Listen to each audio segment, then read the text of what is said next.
Kasi lumabas po sa mga ulat na sa gitna daw po ng pagkabahala ng presensya na meron daw tayo dito, na aresto po yung di umano ay Chinese spy.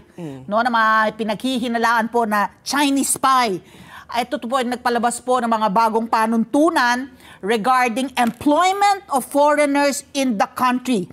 Ito daw ay inamyendahan, binago ng inyong kagawaran. Ito ba yung premise? Because of the reports that ito nga yung arrest ng alleged Chinese spy, yun ba ang nagbunsod ng pagbabago? Hindi naman po. Actually, yung pagbabago po natin ng ating mga guidelines ay alinsunod din po sa direktiba ng ating Pangulo at ng ating kalihim na i-review po mula po nung simula ng administrasyon na ito. Sinimulan po natin yung pagre-review ng mga guidelines po natin. So base po sa pagre-review at sa direktiba na rin po ng Pangulo, no, kailangan po nating ayusin yung mga guidelines, requirements, procedures para masiguro po na naka-align po ito sa priorities po ng current administration. Oo. Does this also have to do something to do with yung mga POGO po, no? Kasi nga, di ba, dapat wala na po sila. And then at the time when it was legal, it was very easy for them. Sabi nga natin kanina, sabi nga ni Ali, no visa required. So ngayon, Visa upon arrival. may visa upon arrival, may mga visa no required pa nga, mga iba yata.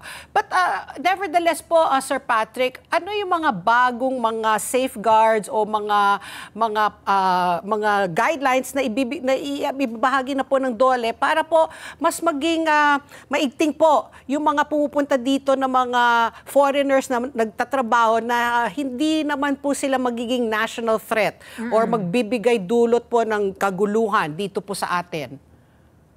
Salamat po dyan. Yung pong bago nating department order ay meron pong tatlong pangunahing pagbabago po. No? Unang-una, nag-streamline po tayo ng mga proseso at ng mga requirements para masiguro po natin, no, na yung mga kumpanya na mag-a-apply po nito, lalong-lalo na po yung mga naka-align sa ating strategic investments ay magkaroon po ng maayos na pagproseso ng kanilang application. Pangalawa po, sinisiguro po natin na meron tayong understudy training program or skills development program para masiguro po na yung mga hinahire natin, in-employ natin ng mga foreign nationals ay makapag-transfer po ng kanilang knowledge and skills sa mga Filipino counterparts po nila dito sa ating bansa. At pangatlo po, naglagay po tayo ng economic needs test kung saan sisiguraduhin natin na yung pag-hire natin ng foreign national ay talagang kinakailangan, lalong-lalo na sa sektor kung saan yung kumpanya nabibilang. Okay. Let's get together. Sunday 25. Sunday 25.